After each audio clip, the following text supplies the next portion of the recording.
What's up, everybody? Once again, I'm Kevin Mumford with Win Radio doing another artist spotlight. We're back in Nashville once again, talking to singer Amber Woodhouse. How are you today? I'm doing well. How are you?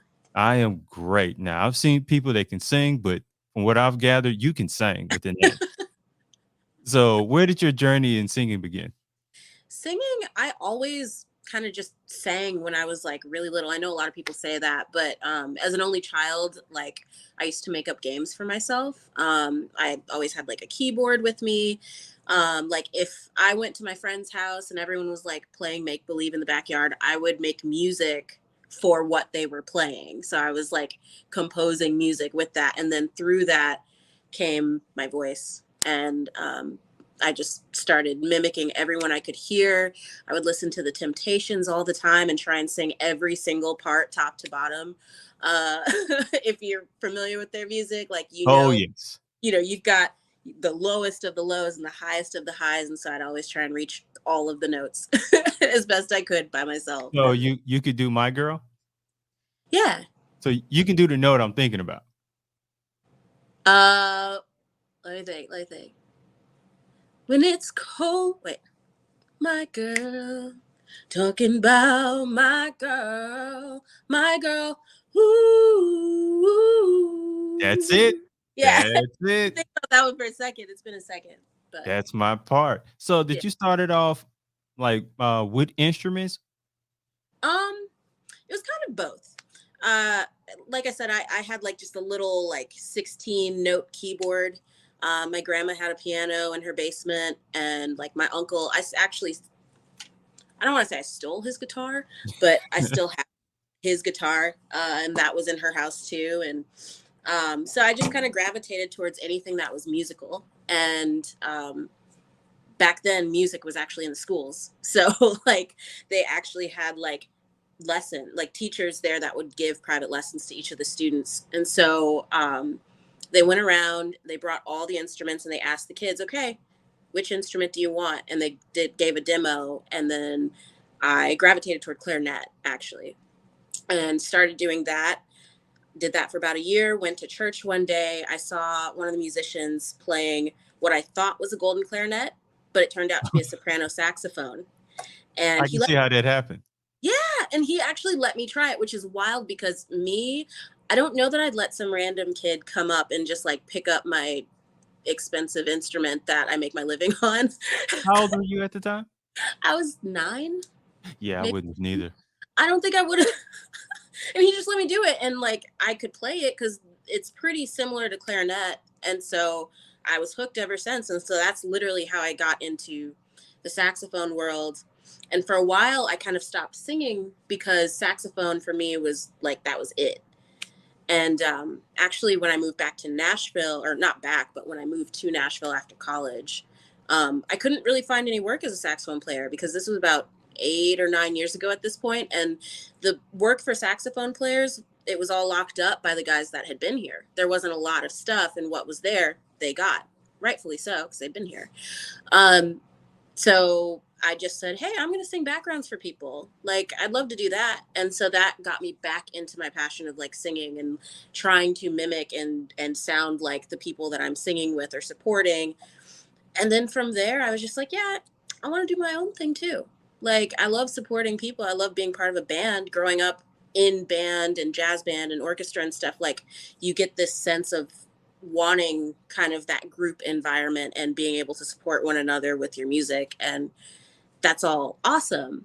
But I am an only child. I am a Leo. so So you I, like the attention? yeah, so it's like at some point I was bound to like get there. And so yeah. So when you perform on stage, do you kind of get like nervous or anxious at all? It depends on the gig. So certain gigs and performances and stuff I typically don't get nervous for, just because it's like a lot of it's muscle memory at that point. So it's just fun. It's just pure fun. I can get up there and just completely be free. I'm not really thinking about it. On things that maybe I don't do as often, or bands I don't play with as often, I get a little bit nervous because I feel like you're only as good as your last gig in in that sense. So I'm always trying to make sure that I'm showing up prepared, I'm showing up on time, I'm showing up over prepared. I'm bringing They ask me to play one saxophone or they ask me to sing, I still bring a saxophone. If they ask me to bring a saxophone, I offer my voice. I bring multiple saxophones. I'm just like, "Hey, what do you need? I'm here." Like, Get an all-purpose utility belt. yeah, and that helps me not be nervous because I'm like, okay, well, I have everything I need within myself, and I've also brought the tools that I have with me, so like that helps me not get so nervous. So, what is your process of preparing for a gig? Yeah, so in a perfect world, someone will hit me up and they'll ask me to do a performance with them. Maybe it's in a day or two, but they'll hopefully give me at least the music that they want me to know. And from there, I'll just practice it. I'll listen to it a bunch to get it into my ears. I'll sing along to it. If it's background vocals, I try and memorize all the parts, not just what I'm responsible for.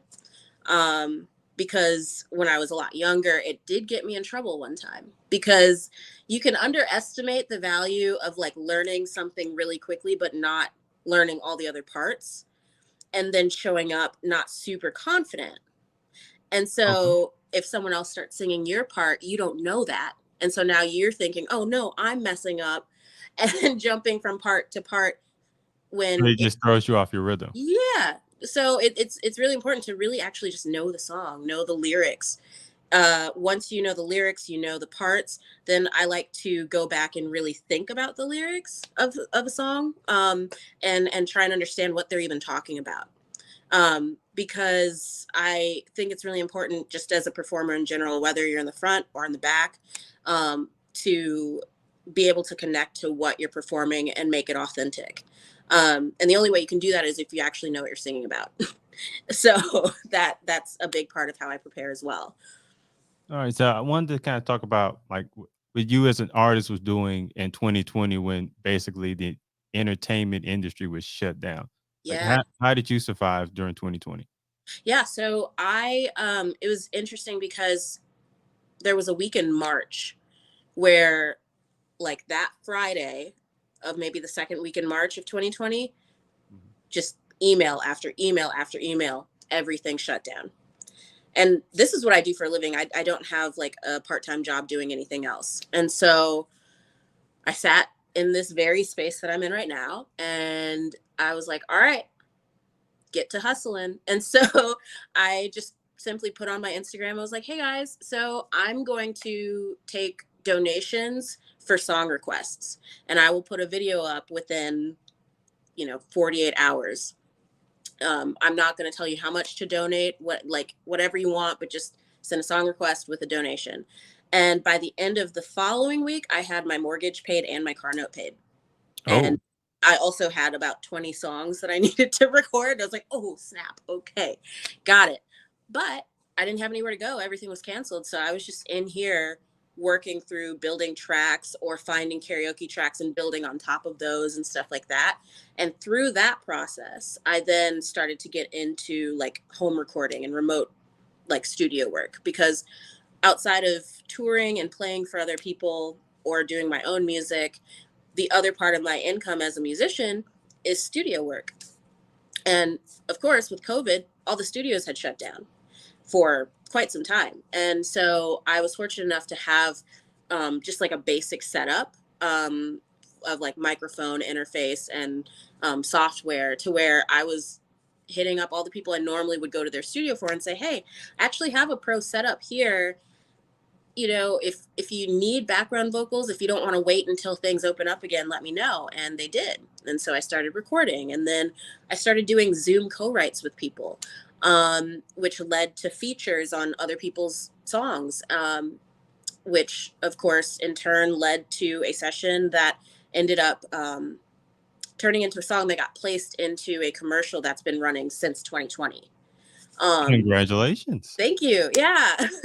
And so I just think it's while it was a very tough year for everyone, I think across the board, I think that there was an opportunity, that if you were privileged enough to have the room and space to work through your own creativity, you could actually find new ways to kind of get yourself through. And in that, now I'm still using those skills that I've kind of developed from 2020 today. Like I had a session today for someone, they needed background vocals. And so I just really quick, just laid out a bunch of stacks and sent them over. And it like took no time because I spent all of last year and the year before that just working through it. So do you think 2020 kind of made you like you say a better businesswoman? I think so. Yeah. It helped me focus in on my specific skill sets that may I don't know if they set me apart necessarily because I believe any musician can do what I do. But me focusing in on how hard I want to go at it, I think is the bigger thing, or the hustle. Like remembering I am able to hustle, I'm able to make opportunities happen, I'm able to seize an opportunity if it comes my way. And I think it helped me build my confidence in that way too. Now, for somebody like getting into the music industry, how important would you say for them to know the business? I think it's crucial. Um, Sometimes I think it's a detriment that I went to Berklee College of Music and I studied saxophone and music business there. And so I got a really great overview of the music industry just from that. And from there, when I moved to Nashville, I started working at a major talent agency. Um, and so I got to see what they were looking for in artists that they were scouting, and all of that stuff, and what a tour deal looks like, what who all the major players in town are, all that kind of stuff, and like networking and understanding what it's going to take to like market certain things to make them successful, and also remove the veil of like, you see someone gets famous on TikTok and all of a sudden they've got a record deal, an agent, and all of this. And sometimes that happens, but most of the time it doesn't. Most of the people that you are seeing now that are nominated for like best new artist have actually been on the scene for at least 10 years a lot of times, and have been grinding that whole time. And just because of how technicality works with like the rules for like the Grammy organization, for instance, you can technically be listed as a new artist even if you've made recordings and been published and all of these things for like decades before that. It's really it's really interesting, and I just think it's good to have a good understanding of where you can find your revenue streams, especially if you're doing this full time. Understanding what that is, understanding tax code for musicians is huge. Oh, okay. Yeah, like that kind of thing is very important because I mean, as a freelancer, the government wants to take a lot of your money, which I understand. Everyone pays taxes. But if you're not smart with how to manage your money and manage how you're doing your deductions and all of those other things, you will stay poor. Like as a musician, it's very easy to stay poor. We get paid if you're doing stuff like downtown Nashville on Broadway. A lot of times musicians are getting paid in cash, and then sometimes they'll go to the bar next door, buy a round of shots for their friends, not managing the money well necessarily. And I don't mean to paint that as everyone, but that is a pitfall that people fall into. I fell into it when I first started, like full time. Um, and so like really understanding finance, taxes, the industry itself, and also more importantly, understanding who you are and what you want to say as an artist. I think all of those things combined are really important when you're just starting out, is to really figure those things out. Now, Amber, before we let you go, like, you tell Mhm. us what you have going on now. You have any projects coming out soon? Oh man, yeah. So there's a few things coming out, and uh, everybody that I'm working with right now is going to be really upset at me that I didn't write this down. I'll first start by saying, go ahead if you don't mind, follow me on Instagram. I do my best to like really update that. I'm just at I am Amber Woodhouse, um, and I'm doing my best to like put everything up. But I've got a couple features coming out with different artists. There's a rap collective in town that is recording out of a studio called Eastside Manor. And They are awesome. To me, they're like Nashville's next, like, I don't know, Jurassic 5, if you remember that band. Oh Like, yeah, yeah. yeah, like it's a really cool vibe. And so I played saxophones for them on their projects. Oh gosh, my friend Scott Reevy, who I met like years ago when I worked at the Apple store randomly, like we co-wrote a song that actually just came out today for him. Um, Goodness, I just co-wrote something with somebody else. I just got the mixes back for that, and I'm pretty sure that's going to come out in the next month. So like there's a lot of those things. I've got a couple shows with Moon Taxi. They're an indie rock band based out of Nashville. They're kind of hometown heroes around here. And so I play sax for them. I'm going to be doing that this month and next month. The band that I'm in, Trigger Hippie, we've got a show at Third and Lindsley in March. I don't think it's been announced yet, but We're gonna but call that an exclusive. yeah, exclusive. Boop, boop, boop. Yeah.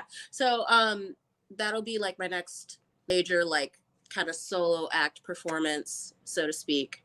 Um and then after that I'm just kind of bouncing around doing what I can, recording a lot. I think this year is the year of me collaborating with a lot of people, and then probably this summer and towards the end of the year all these things are going to kind of start to hatch into the world.